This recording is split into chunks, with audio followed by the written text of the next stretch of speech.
वेद जैन का रुख करते हैं। वेद जी, आपको क्या लगता है, वित्त मंत्रालय की तरफ से जो प्रतिक्रिया आई है उनका कहना है कि ये रूटीन कटौती है, क्या आप भी इसे रूटीन कटौती मानते हैं? बिल्कुल ठीक है, ये रूटीन है। देखिए, इकोनॉमिक कंडीशन को देखते हुए जैसे आपने पीछे नहीं देखा कि जब भी आरबीआई हर बार हर 3 महीने बाद अपनी पॉलिसी रिवाइज करता है तो उसमें भी इंटरेस्ट रेट को बदलता है। और मैं पहले कह रहा था, यूरोप में रेट बहुत कम है, अब डॉलर यूएस में डॉलर के रेट पे कम है, और जापान में तो नेगेटिव रेट ऑफ इंटरेस्ट लगता है वो इकोनॉमी को बढ़ाने के लिए। तो जब रेट ऑफ इंटरेस्ट कम होते हैं तो ये मानना कि ये गलत काम है, ये ठीक नहीं है, ये रूटीन कटौती है। और आगे आने वाले समय में अगर एडवांसेस के ऊपर आरबीआई रेट कम करता है तो फिर ये रेट और भी कम होंगे, और रेट कम होने से आम आदमी को ही राहत मिलेगी। ये नहीं मानना चाहिए कि आम आदमी को राहत नहीं मिलेगी। जिस इकोनॉमी में रेट ऑफ इंटरेस्ट कम होता है वो इकोनॉमी ज्यादा ग्रो करती है, ज्यादा राहत देती है। जी जितेंद्र जी, आप इस पर क्या कहेंगे? दरों में फ्लेक्सिबिलिटी की जरूरत है, एक्सपर्ट्स का ऐसा मानना है, और अगर रेटों में आगे और भी कटौती हो सकती है, अगर होती है तो उससे इकोनॉमी को ही फायदा होगा। आप भी ऐसा मानते हैं, और किस तरीके से दर्शकों को समझाएंगे?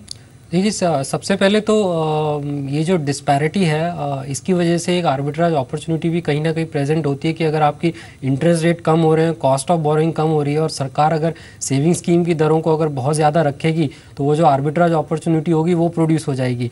तो कहीं ना कहीं सरकार को भी इसको मार्केट के साथ लिंक करना पड़ता है, और अगर बैंक के भी डिपॉजिट रेट कम हो रहे हैं और कॉस्ट ऑफ बोरोइंग आपकी कम हो रही है तो सेविंग स्कीम की दरें भी कम होनी चाहिए। तो उस हिसाब से सही है। जहाँ तक निवेशकों की बात है तो अगर आप देखें, बहुत सी स्मॉल सेविंग स्कीम ऐसी हैं जिसमें आपको लमसम इन्वेस्ट करते हैं और टर्म तक, उसका जो भी टर्म है तब तक आपका इंटरेस्ट रेट सेम रहता है, जैसे एनएससी जैसी स्कीम है। तो जिन लोगों ने पहले निवेश करा हुआ है एनएससी या सीनियर सिटीजन सेविंग स्कीम, उन पर असर नहीं पड़ेगा, लेकिन जो आगे निवेश करना चाहेंगे उनको इस कम दरों में निवेश करना पड़ेगा। तो उनको एक प्लानिंग के जरिए इसको प्लानिंग के जरिए अपना पोर्टफोलियो थोड़ा बहुत जरूर चेंज करना होगा। बने रहिए हमारे साथ, प्रकाश भी जुड़ रहे हैं। प्रकाश, कांग्रेस की जो प्रतिक्रिया आ रही है उसका साफ कहना है कांग्रेस की तरफ से कि ये पूंजीपतियों की सरकार है, एकदम जो फैसला लिया गया ये रोका भी जा सकता था।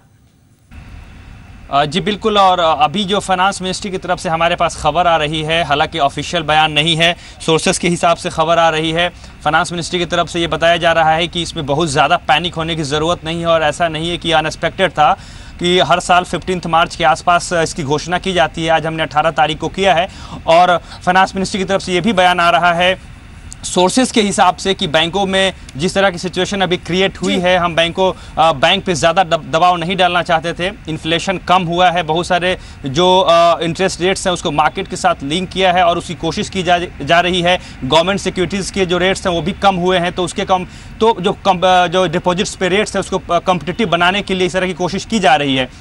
इसके अलावा ये भी हमें जो खबर मिल रही है कि अभी जल्द ही फाइनेंस मिनिस्ट्री की तरफ से इसकी आधिकारिक घोषणा की जाएगी, एक रिलीज जारी किया जाएगा जिसमें सरकार अपनी क्लैरिफिकेशन देगी कि आखिर ऐसा क्यों किया गया, इसकी टाइमिंग ऐसे क्यों है। जी प्रकाश, बहुत शुक्रिया इस बातचीत के लिए आपका। Zafar Islam, spokes person BJP, भी हमारे साथ बने हुए थे।